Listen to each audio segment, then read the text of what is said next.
Imagine um homem que entrou na selva para lutar uma guerra mundial e só saiu de lá 29 anos depois de ela ter terminado.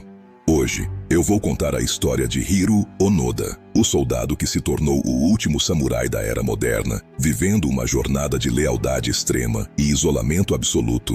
Nossa história começa em dezembro de 1944, nas selvas úmidas e densas da ilha Lubang, nas Filipinas. A Segunda Guerra Mundial estava em seu estágio final e o Império do Japão estava perdendo terreno rapidamente para as forças aliadas. Hiro Onoda era um jovem oficial de inteligência de apenas 22 anos, treinado em táticas de guerrilha e sabotagem.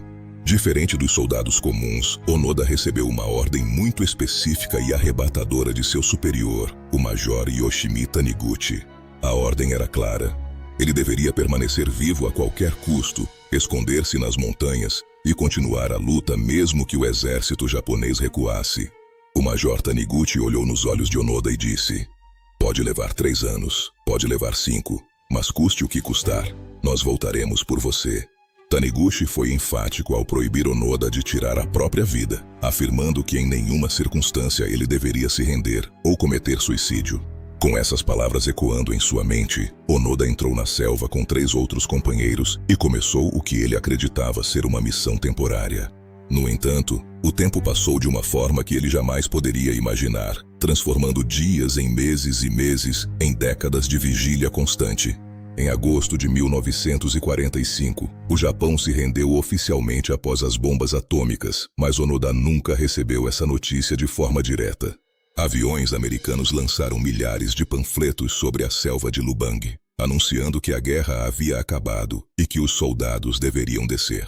Onoda e seus homens encontraram esses folhetos. Eles os leram com atenção, mas chegaram a uma conclusão sombria e fatalista. Para eles, as mensagens eram falsas e faziam parte de uma propaganda inimiga muito bem elaborada para atraí-los para fora de seus esconderijos. Eles acreditavam que o Japão jamais se renderia. Por isso, qualquer notícia de paz era vista como uma armadilha mortal contra eles. Assim, enquanto o resto do mundo começava a reconstruir as cidades e a celebrar a paz, Onoda continuava focado em sua missão de sabotagem. Eles viviam de cocos, bananas e, ocasionalmente, roubavam gado de fazendeiros locais para sobreviver, sempre se movendo para não serem capturados. Os anos foram passando e o grupo de Onoda começou a diminuir de forma trágica em meio ao isolamento absoluto da floresta.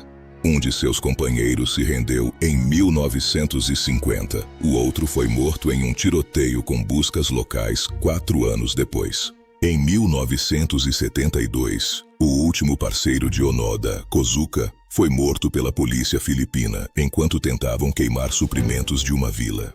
Agora, Onoda estava completamente sozinho na selva, um fantasma de uma guerra que ninguém mais estava lutando, exceto ele mesmo. Sua determinação era inabalável. Ele mantinha seu fuzil impecavelmente limpo e suas poucas munições eram guardadas como se fossem tesouros sagrados. Ele passava os dias observando a movimentação dos navios e aviões, interpretando cada luz no horizonte como um sinal de que a guerra continuava. A tecnologia avançava, satélites cortavam o céu e a televisão mudava o mundo, mas para Onoda, o tempo estava congelado em 1944. Em 1974, aconteceu o encontro que mudaria tudo e finalmente traria Onoda de volta à realidade do século XX. Um jovem explorador japonês chamado Norio Suzuki decidiu que sua missão de vida seria encontrar o lendário soldado que todos achavam ser um mito. Suzuki viajou para as Filipinas, entrou na selva e, por um milagre do destino, conseguiu localizar o acampamento secreto de Hiro Onoda. Quando se encontraram, Onoda quase o matou, mas Suzuki manteve a calma e explicou que o Japão agora era uma nação próspera e pacífica. Mesmo diante de todas as provas, Onoda se recusou a se render. Ele disse que só deixaria o posto se recebesse ordens diretas de seu comandante original. O jovem explorador voltou ao Japão e, incrivelmente, conseguiu localizar o antigo superior de Onoda, o Major Taniguchi, que agora vendia livros. O major, já idoso, voou até a ilha de Lubang e foi levado à selva para encontrar seu soldado que ainda esperava pelo retorno das tropas.